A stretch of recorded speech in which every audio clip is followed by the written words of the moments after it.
Well, Dave, the 2018 Miami Dolphins season has hit the midseason point, and many think this could be the turning point to the Dolphins season and possibly this regime's future. I'm Omar Kelly. This is Dave Hyde of Sun Sentinel, here for the Halloween edition. I'm Phil Connor. I'm not Dave Hyde today. And I'm Wolverine. And this is X and Omar, which is sponsored by Gulfstream Park, an entertainment destination like no other. The Dolphins, Dave, are 4-4. They're 500 heading into Sunday's game against the New York Jets. And this Sunday's game could save or doom this season. Here's why. This is Miami's first home game in the AFC East. They've still got 4 more games to go. If they can produce those 4 victories at home, we're looking at an 8-8 season. And maybe they could sneak one out on the road, Dave. Maybe. Maybe go 9-7? Hey, cutting it close. Oh, hey, I don't want to argue with Omar. He's gonna slice Puxahani Phil if I do. It's funny. I challenged Dave to come with a Halloween costume because it's the tradition of X's and Omar. And for those who follow Dave Hyde for years, they know there's a certain point in Dave Hyde's Twitter timeline when he's gonna Groundhog Day it. And we're back. We're there. Are we there? We're officially there. Today is yesterday. It's not tomorrow. It's a repeating day, right? And it's good they're 4-4 because isn't that just typically over the last 15 years where you expect the Dolphins to be at midseason? You know what? I did expect them to be at 4-4 at midseason. Didn't expect them to be this injury riddled. Didn't expect them to start the season 3-1 and then 4-2. And somehow, some way, they seem to keep the life vest alive and keep hope. And I still believe that this season can be saved. Now, can it be saved with Ryan Tannehill as the starting quarterback? Or can they survive any more injuries? Does it matter, though? Is there a difference if Ryan's starting or Brock's starting? I mean, a significant difference. A significant difference? There's a difference. Here, the Dolphins, they've been 500, or they've been better than 500 all this season, except for Thursday night's embarrassing 42-23 loss to the Houston Texans, which is Adam Gase's 3rd straight loss on a Thursday night. Dave, when you watch them get shredded by a Houston team in the second half, what were your thoughts? My thoughts, here we go again. The defense has sprung leaks. The offense, like a lot of offenses, should in the NFL can't score a lot of points. Now, you could say Brock Osweiler regressed to the mean in that game. But here's the issue to me. 3 straight games, you have teams, not great teams, running for 200 yards on them, averaging 200 yards rushing against them, 188 for Houston. And 248 for the Lions. And you go back, the Patriots game, but the point is, how's that going to get solved? Now, that was the question coming into the season. They seem to have not solved it, but plugged enough leaks. Oh, yeah. And the question was early, why aren't teams running on them more? Why didn't Oakland run on them more? Well, as New England often does, they create a blueprint of how to shred the Dolphins. Get it? Shred the Dolphins. And it's really, they've suffered so many injuries. Cameron Wake, Andre Branch, William Hayes, all battling knee injuries. Wake is playing. Andre Branch is playing, but are they 100%? No, they're not. And the defensive line, you cut Jordan Phillips, you just lose Vincent Taylor.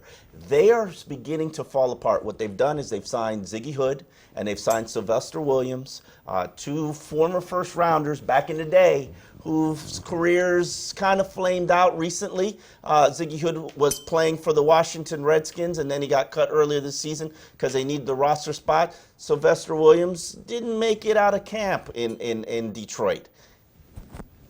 And then the real disappointment to the defense, because you could see why the rushing would be a problem for the defense. No pass rush. Yeah. No pass rush. This was a strength. This defense was built around the pass rush. And they not only don't have a okay one or a above average one, they have a one that's ranked 29th in the league. That, to me, is, Robert Quinn has been invisible most of the year.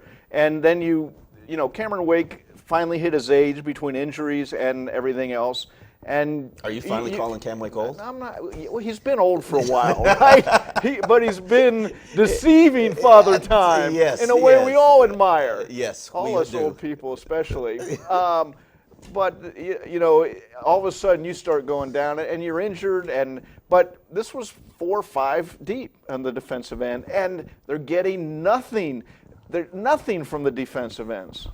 Man, Robert Quinn has looked like a player who the Rams unloaded to the Miami Dolphins in a favorable deal. We thought it was a decent 4th-round pick, but we didn't. No, well, we were holding back. It's like he was NFL Defensive Player of the Year in 2013. That is a lifetime ago in the NFL. 8 sacks last season. You think he could give? If he's giving you 8 sacks this season, you would think that that's good production. Right now, that'd be that'd be sensational production. 7 sacks the rest of the way. I think you'd take that. Absolutely, you take that. Let's get to our first question, which comes from James Hughes. Have the Dolphins officially hit adversity, Dave? Well, if this isn't adversity, I don't know what is. I mean, backup quarterback, you're 1-3. Now, you get the Jets. And here's where I'll disagree with you. The Jets isn't going to prove a whole lot. They're a 3-4 team. Hey, man, get you above 500. Okay, I'm just saying you're not going to show significant. You want to show significant change or hope? Go into Green Bay and win that game. Okay, that to me would show. Okay. We're getting ahead of ourselves. Okay. Yeah. Question 2, Omar. Alex Soto asks, one key adjustment the defense has to make in order to turn the season around: stop the run. Something else? No, they got to stop the run. I mean, right now you added 2 veteran defensive tackles because you've got to plug the leaks. The problem is, can you get Cameron Wake performing at the level that he's normally used to performing? Can you get those 7 sacks from Robert Quinn? Can you find a defensive tackle who can step up like Ziggy Hood or Sylvester Williams and sort of plug the run game? They are leaking yardage. 858 yards in the last 5 games. They are giving up 4.6 yards per carry. Right now, teams don't have to throw the ball against the Miami Dolphins to have success. They'll run, and they might not have success initially, but eventually the dam will crack. And the linebackers get caught in playing the run, and you saw what happened with Houston. I mean, it wasn't just the linebackers there, but yeah, it was everybody. Let me ask sidebar. Jordan Phillips, why cut him? Why did they cut him when they set an example, Dave? You don't want people like Jordan Phillips corrupting your locker room. He was a cancer. And eventually, cancer kills the body. Now, could you have survived Jordan Phillips for a season? Yeah, if you could put up with his bad attitude, if you could put up with his selfish ways. But is that how you really want to build a culture, Dave? I want to win games. I want to win games, and I could withstand a bad guy or not even bad guy, just a bad apple in that for 8 games. To win games. Anyways. Their thought process is we can go sign a Ziggy Hood or Sylvester Williams, who are former first-round picks, and they can give us what Jordan Phillips is giving us. Now, did they expect to play? No, it hurt them last game to lose Vincent Taylor. When Vincent Taylor got hurt, they had nothing. And that's what I'm saying. They're not prepared. Jameis Pittman. Just like when Laramie Tunsil went out with concussion, they had to play Sam Young. They weren't ready for that. That is a concern. Yes. All right, Omar, question 3. If Miami lets up 150 yards rushing this week, is defensive coordinator Matt Burke still employed?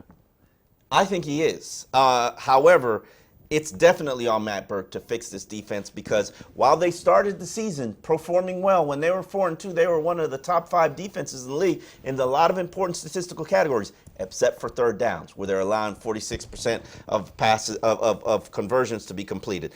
But this defense ranks 6th in yards allowed with 408. They rank 6th in points allowed, 27.4. And as I said, they're 4th worst team in the league in third down efficiency, 46%. Phil, you've heard all this before? Every year. You've got to fix these leaks. Otherwise, your defense is going to get shredded. Yeah, I agree with you. I agree with you, though. If they were going to get rid of Matt Burke, you think it would have been done along. Here's my thing about the fire. I don't think that changes anything this season. Absolutely. Here's my thing about the fire Matt Burke people. What's the Dolphins' #1 problem? Not that they've, for the last 2 weeks, allowed rushing yards. Points. It's the fact that they can't score points and that this offense consistently struggles on third downs and forces the defense to play an extra game in the first half of the season to the point where they're stressed by week 9 till they have no legs left. Your offense is the biggest problem. And if you're going to fire a coordinator, you'd have to fire the offensive coordinator, I think. But the problem is, who's the offensive coordinator? The offensive coordinator is Adam Gase. So you're not going to fire yourself. So to answer your question, you can't fire the defensive coordinator because he's been carrying you for the last 3 seasons. And let's face it, what's it going to do at midseason in football? This isn't hockey or basketball or a sport like that. So I don't think it would make any difference either. This one comes from Killer Smurf, who is one of my favorites on the Twitter streets. If you don't know why you call him Killer Smurf, just take a look at the avatar. The baby killed a Smurf. That's how he ended up that way. Sounds all wrong. Would the Dolphins benefit with a more traditional nose tackle? That goes to the Jordan Phillips question. Well, they would benefit. They have light defensive tackles, relatively. Yes, compared compared to having a run stuffer. If you're talking Like nose Jordan tackle, run stuff, or something like that. Yes, of course. Right now, they would benefit from something like that because look at the Patriots went out and got Danny Shelton. He's been, but the point isn't is he doing well or not. The point is they're trying. They see, okay, that's something we need at times. Hey, you had it on Jordan Phillips, and somehow you let it go. You had to cut him. I'm entertaining myself He's here. do this all day but long. They just added Sylvester Williams, and he is a proven nose tackle type. They added Ziggy Hood, who is a more 5 technique, traditional 3-4 defensive end. So now you're getting to the point where, hey, maybe we could throw a little versatility in there. You're praying in midseason, right? Yeah, it's rough right now. But, you know, to me, the patches have to come with this defensive line. If they can't stop the run, season's done. Well, it's time to speak directly to an owner who has struggled to put together a winning franchise for the last decade. This segment I'm going to call an open letter Steve Ross. This is X's and Omar, sponsored by Gulfstream Park, home of the world-class thoroughbred racing, dining and shopping, $16 million Pegasus World Cup. Dave, we both know Steve Ross. We've both gotten to know him. We've both seen him endure what he's going through. We've both seen him be part of the problem by staying with guys too long, like Tony Sperano and Jeff Ireland and Joe Philbin. He stayed too long. We might be facing a point where Steve Ross has a decision to make at the end of the year. Say the Dolphins don't produce a winning record. Say this team starts to flatline, loses 5 straight games like they did last season. What advice would you say to Steve Ross if he picked up the phone and gave you a call, Dave? Well, I'd say that number one issue since Dan Marino left this franchise is quarterback.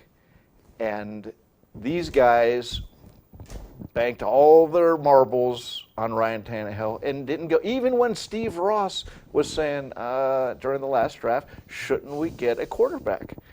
No, we got Tannehill. Okay, look. And didn't even take a quarterback. Didn't take a quarterback. Now, what you have to decide, what's the best avenue to a quarterback, and can these guys either A, have the big brass ones, knowledge, Conviction. Conviction. It takes talent to find talent. Are they talented enough Okay. to go out and get talent at that position? I see where you're going there, Dave. And I see that's where the you're decision. going. Do you believe that this trio of individuals, Mike Tannenbaum, Chris Greer, and Adam Gase, can select a quarterback that can get you off the mediocrity merry-go-round? Can they use their imagination, creativity? And I think that everybody's in the organization for the last 20 years been distracted by other things. Nick Saban wasn't. He went out and he got a quarterback. He got the wrong quarterback. Got the wrong quarterback. But he knew what the issue was. Yes. My biggest issue with this organization, primarily since I've been covering the team, which coincides with Steve Ross's era, is that they've never, ever believed in quarterback competition. They've never, ever committed to, hey, having this guy earn his job. Every starter on this team, yeah, you're focused on these. Focused on Every starter on this team, including Cameron Wake, there was a time last season, or no, 2 seasons ago, Cameron Wake wasn't a starter. Your 5-time Pro Bowl Ring of Honor player wasn't a starter in your team. Everybody has to compete on this team, except for the quarterback. Why is that? Why is that you never felt comfortable enough giving Chad Henne competition, giving Ryan Tannehill competition? Why is it that you never hedged your bets drafting a quarterback like a Joshua Dobbs in the later round or a Mike White in the later round of this draft? No, you've always just, we'll figure it out. We'll develop him. We'll be good enough. And I'm not saying I'm ready to pull the plug on Ryan Tannehill. I know sometimes. I'm ready. Yeah, it is time. It is time. I don't know how. I need to see Ryan Tannehill finish this season. No, I don't. I need to. You don't. What, I have to. Okay. If he's great for a few games, what does that mean? That means because he will be. You know he's going to be very good or above great, average. and it leads me to where?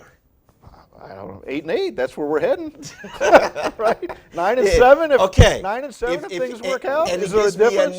Is there a difference? He gives me a 97 quarterback rating the rest of the way. I don't feel comfortable with. I don't feel bad about the shoulder injury. And despite all these injuries, they give me at 8-8. You say what, Dave? I say the goal shouldn't be making the playoffs. All the right. goal should be winning titles. Okay. That's what you got to shoot for. Look at, and I get back to what Kansas City has done. Uh-huh. They traded a good quarterback in Alex Smith, and they went for a great one in Patrick Mahomes. They gambled. Buffalo's gambling too. It might not work out, but they're trying. The Jets are gambling too. He's got a 75 quarterback rating. But they didn't have Tyrod Taylor like Buffalo did. Okay, they said that's not good enough. We're going to try to get better. Okay, that's fair. where the Dolphins are. The Dolphins are stuck in the middle, and they have not figured out a way to get out. So I guess I hear where you're talking. This one comes from Tyler Young. What's the single biggest reason for constant mediocrity in this current era? What's the single area of the organization most to blame? Well, I think we covered that. Didn't we? Just talking quarterback. Quarterback can rise everything else. If I'm a GM, 60% of my job, maybe 65, maybe 70, is finding the right quarterback. Especially in this era where quarterbacks can just dominate games and play 15 to 20 years because they're not getting hit as much.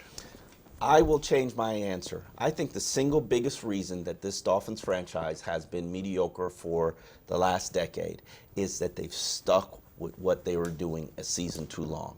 And they haven't fully committed to one particular thing. I agree with you. This reset that they've done this offseason, it was necessary for getting the cap right. It was necessary for getting the culture right. But it wasn't necessary for getting the talent right. And you purged talent, trying to create culture, trying to create this organization. You got older, and it doesn't necessarily mean you got better. So are you in a better footing now under Mike Tannenbaum, Chris Greer, and Adam Gase? And I think you pointed it out, and you made a very good point. If you're Steve Ross, do you believe that these individuals can identify and develop a quarterback? And based on what we've seen so far, the last 3 years, they haven't identified one because they misidentified Ryan Tannehill. They haven't developed one. No matter where's the young quarterback that needs to be developed? Where's the Ryan Tannehill coming out of his shell? And I don't know. I don't think so. They haven't made a move for one. And in part, they did make a move for one. Tannehill was their move. Yeah. That was their move. And here's my thing about the move, and I will say this. Let's say you're going to make a move this offseason. You're going to give 2 first-round picks for Derek Carr? You're going to go sign Teddy Bridgewater? You're going to go sign Jameis Winston? You're going to go pursue Brian Braun? I'm not sitting there 24 hours, 6 months, talking to NFL people, figuring out what to do. That's not my job. All I know is I see other guys doing it. I see the Rams go out, trade up to get Jared Goff. Eagles trade up to get Carson Wentz. The Chiefs trade up. I see the Vikings get Kirk Cousins. Teams are doing it. Yep. It's not my job to go out and do it. It's my job to observe what's being done. And the young draft class, you might end up with a Sam Darnold. You might end up with a Josh Allen. You might end up with a Josh Rosen. Is that? Well, I don't know where they're going. Yeah. Right, we don't know. But okay. they can sell hope, though. Okay, Omar. Our next question comes from Omar. Well, hey a second now. What effects do you think Ross's age will have on his decision, if any, to either stay put with this regime or hit the reset button? He's not a spring chicken. Yeah, Ross is 77. He's got grandkids who I'm sure he wants to hand the franchise over to eventually when he's done. No? No, they've already set up. He sold part of the team to one of his, a small sliver, which is the way it goes in the NFL right now, to one of his guys he works with.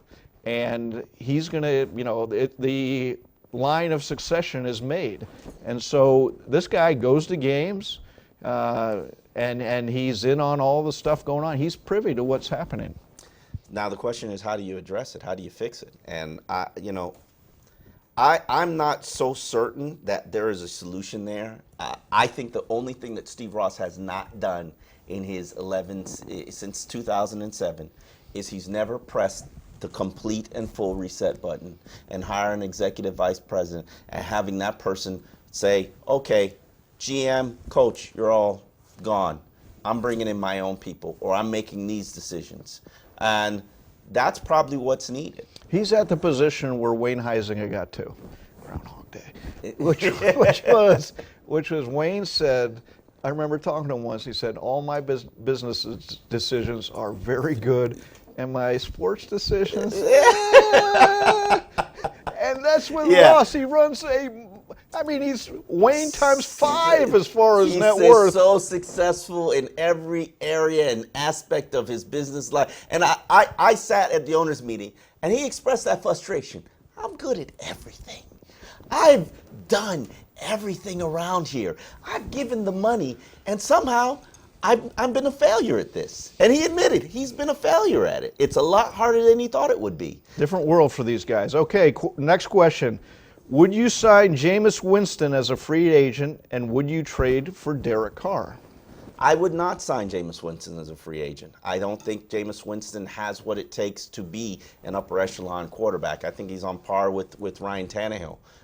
And certainly, he looks like he's going to be a free agent considering he just got benched. He's got a 75 quarterback rating. You've seen that offense runs better with Ryan Fitzpatrick. What does it say when Ryan Fitzpatrick, a career journeyman, is a better quarterback than your starting quarterback? Says you don't want Jameis Winston. Yeah. And here's the thing about Derek Carr. If they traded arguably the best young pass rusher in the game for 2 first-round picks, what do you think they're going to want for, let's say, a better half quarterback, a top 15 quarterback in this league? And I'm being conservative. They're probably going to want 2 first-round picks. Would you trade 2 first-round picks for Derek Carr? I don't necessarily like Derek Carr. Okay, I look at his yards per attempt through his career, and he's a dink and dunk passer. That's what his stats say. Now, I don't watch him week to week like I would need to have a developed opinion, but my initial opinion is no. He's not a young guy, big contract. Had some injuries. And how much different are you in a position than you were with Ryan Tannehill? That's my point.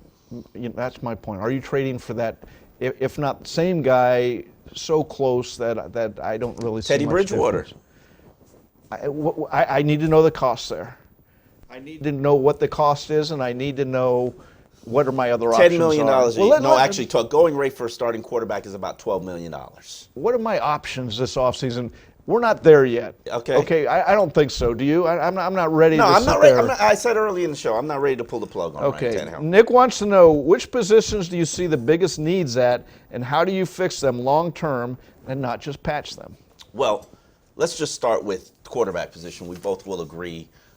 Even if Ryan Tannehill is here next year, and I don't know the answer to that, I want to see him play the rest of the season. We don't know if he's even playing against the Jets. And now if you've sidelined your starting quarterback for 4 weeks because of a shoulder injury, that's an injury that's probably going to need to be surgically repaired at the end of the offseason. And if that's the case, I'm getting me another quarterback, whether he's here or not. So we start with quarterback. But you know where I love and where I live, Dave. I live in the trenches.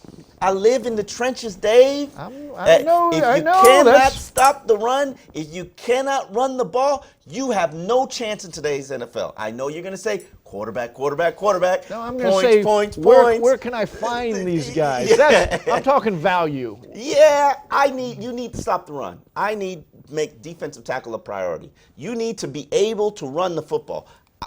Juwan James, re-signing him, got to be a priority. Otherwise, I got to upgrade one of those guard spots, even though you upgraded with Josh. I know, look at that face, look at that face. He's I was, after Khalil Mack game, Juwan James looked great. Yeah. After this last game against Houston, where J.J. Watt threw him around like a ragdoll, not so great. So yeah, it's something that you have to debate. I think J.J. Watt getting beat. There's no shame in getting beat by J.J. Watt.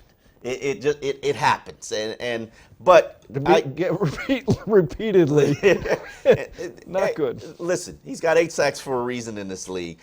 He's a young He's a young right tackle. How much would I pay him? No, that's a different. He's going to make a nice check. $40 million. Because tackles, teams have got really smart in free agency. The people they're letting go are either wildly paid or not as talented as the team bringing them in thinks they are. The Dolphins are pulling out. Dolphins pulled out an impressive 20-12 win over the Jets in Meadowlands earlier this season, basically choking out the clock in the fourth quarter. Clutch play in the fourth quarter from Ryan Tannehill and Frank Gore. Do you think that the Dolphins can replicate that type of performance, Dave? Yeah, of course. I mean, the Jets aren't anything, and the Dolphins are playing at home where they are a better team. So I would be surprised if the Dolphins don't win this game, but I'm not going to put a whole lot of stock in it either. Interesting that you say that, because it would get them over 500. It'd put them at a 2-1 record in the AFC East. It would make them a contender for the wild card spot. Are you buying?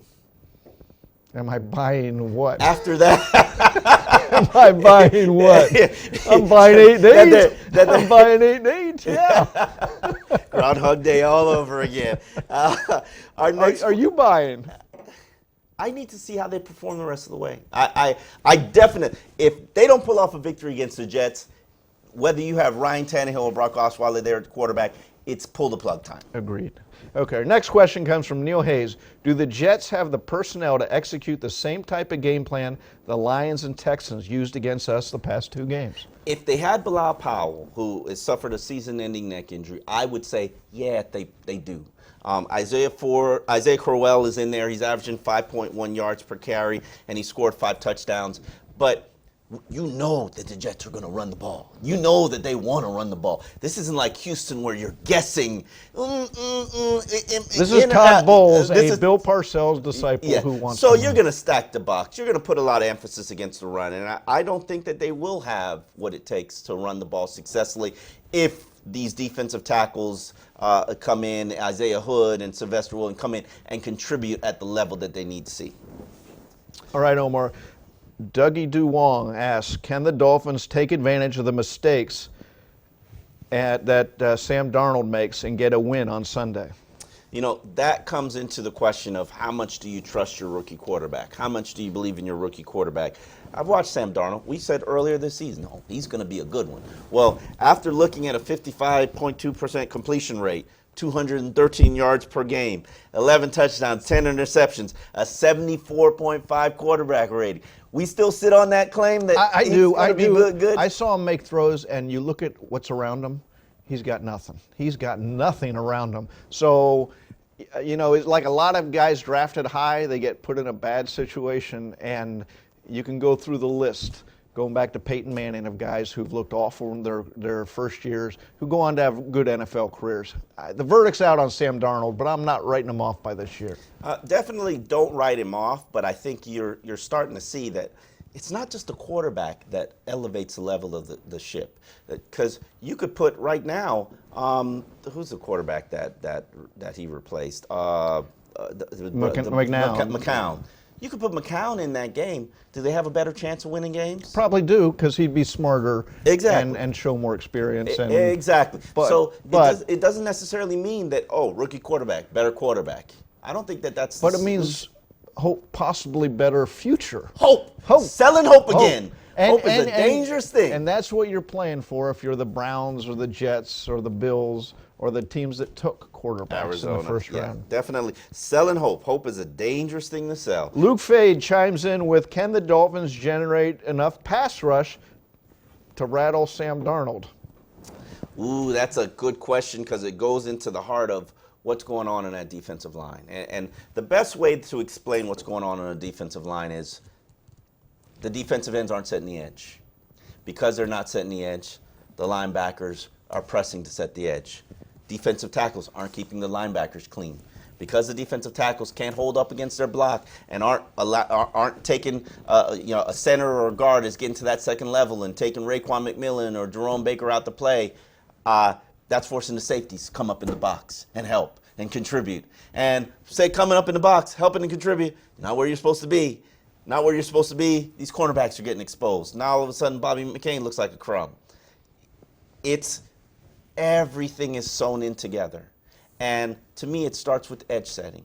You set the edge, you got a better chance of these defensive tackles not getting owned at the line of scrimmage and not getting pushed into the secondary, not compromising your linebackers not compromising your safeties. So to me, they have to be able to get pressure. That's Robert Quinn, that's Cam Wake. Charles Harris, I don't think he's going to be playing anytime soon because of the calf injury. That's Andre Branch. You got to get 3 sacks on Sam Darnold. 3 sacks? 3 sacks. They got 11 the first half. I think the defensive ends had 3 among them. Yeah, so you showed that you were able to get pressure on them. Let's see you do it again. That's the important thing. So yeah, the pressure to me is on Robert Quinn because I expected much more than what he's been contributing so far. And I get it. You're overloaded with snap count because of all the things that have gone on around you. I don't get being overloaded. No, you're a veteran. Yeah. You brought here for one reason. Get to that quarterback. And effectively, they swapped out Ndamukong Suh for Robert Quinn. That's correct. And they decided pass rushing is the way to win in today's world. Yeah. Not run stuffing. And he hasn't given you more sacks than Ndamukong Suh probably would have. So that's an indictment right there. Okay, Omar, last question comes from Armani Martin, who wants to know, do you see the Dolphins being able to develop Minkah Fitzpatrick into a dominant field general like Jamal Adams? How do you limit Adams' dominant presence on the field? Do I think that he has the potential to be a good safety? Absolutely. Do I think he has the potential to be an impactful safety like Jamal Adams? I don't. I think Minkah is very good at where he is right now. Pro Football Focus, not that I'm going to sit here and say that their grades are the end-all be-all, because I don't. I don't believe in that. I don't believe in their grade system. But they rank Minkah Fitzpatrick as the #1 cornerback in the NFL right now because he's playing limited snaps in the nickel. So can more be put on his plate? Absolutely. Should more be put on his plate? I think that if you move him to safety, you're going to create other complications on your team. Now, you could move him to safety and bench T.J. McDonald, but what is that going to do to your secondary? Hopefully, what is that going to do to your quarterbacks? Hopefully, unify it a little. That means you got to start Cordrea Tankersley. Well, that means you got to move Bobby McCain back into the nickel. We're talking team architecture at this point, okay, right? Yeah. And my issue would be, Minkah Fitzpatrick really has been everything you asked him to do as a rookie. Mm-hmm. Okay, he's been, but are you asking enough? If you told me you were going to draft the 11th guy overall, and he was going to be a slot cornerback and play half the time, I'd say, he plays like 70% of the why? snaps. Why? Okay. Why? That's because you have the #1 cornerback in the NFL, Dave. That's not using your that's not analytics. That's not why you got him. You got him to be versatile, to mess up defenses. Versatile. Okay, you want him to mess up defense. That's why so they got him. Rashad Jones doesn't do that for you? Nobody's doing it right now. Yeah, you're right. Okay, so all I'm saying is amplify his role. If you want the volume on Minkah Fitzpatrick to be turned up. On the second half of the season, absolutely. And which cornerback you putting out there on the field? Well, there's the question. Which gets us to our problem. That gets to the architecture of the team, is they don't have, look, Bobby McCain, either he's hurt or he's being exposed as a bound. I agree with you. I'm not arguing. And he was going against one of the fastest receivers in the NFL in Will Fuller. But my point is, he's a great slot cornerback. He's a good slot cornerback. He's a great slot cornerback. Good slot cornerback. And he shouldn't be asked to be a bounder, to be an outside cornerback. You have to have better than that. Yeah, but you don't. So again, Who are you putting on the field, Dave Hyde? Cordrea Tankersley or Torrey McTyer? I'm pointing at the front office and saying, hell, what did you do to me? They didn't get you anything in the trade market. Let's get to the final segment of the show. Prediction time, Dave. Prediction time. I believe, who soiled your record? Was it the Lions? Yeah, it was the Lions, yeah. Soiled your record, but I still... Perfect season. Yeah. It's all gone. Dave, Don Shula. Another Groundhog Day. Never have a perfect record. Yeah. Who you got, Omar? I am going to go with Miami's home record under Adam Gase, no matter who is the quarterback. It's very productive, very successful, and I believe he's got 4 losses at home. I am going to predict the Miami Dolphins are going to be able to deliver a victory. I think they're going to be carried by the run game, Frank Gore and Kenyon Drake. I think that you're going to see this defense sew itself up together. Now, doesn't mean it's not going to leak out again, but they're going to sew it up, and you're going to be able to shut down the run against the Jets, maybe even have a successful game against Green Bay. But eventually, I think that you'll unravel again. But for this week, I'm predicting a 21-17 victory. This is an opponent game to me. Mm-hmm. This says, okay, you're better than the Jets, more than you're good. Okay, they should at home against a Jets team that's playing a rookie quarterback with nobody around them. This should be a gimme on the schedule. Okay. You calling the Jets a layup? Yes, 24-16, we'll say. But yes, this doesn't tell me about the Dolphins so much as it does about the Jets.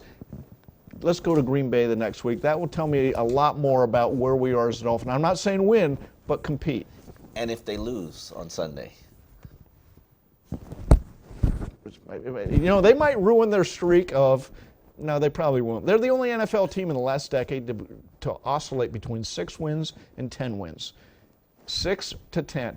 And they'll be there again. They'll just be on the downside of that if they lose this game. This isn't a game they should lose. But if they do lose. What do you mean? You can't do anything right now. Are you saying fire somebody? What are you doing? Groundhog's Day all over again. We have these discussions. I'm just glad he took off you took off the nails at some point in the middle. I could just see you pointing too far and scratching up Phil. Well, for Sun Sentinel, this is Omar Kelly and Dave Hyde. Again, Sun Sentinel is brought to you by Gulfstream Park, an entertainment destination like no other. See you next week at our new time, noon on Wednesday. Happy Halloween. Happy Halloween.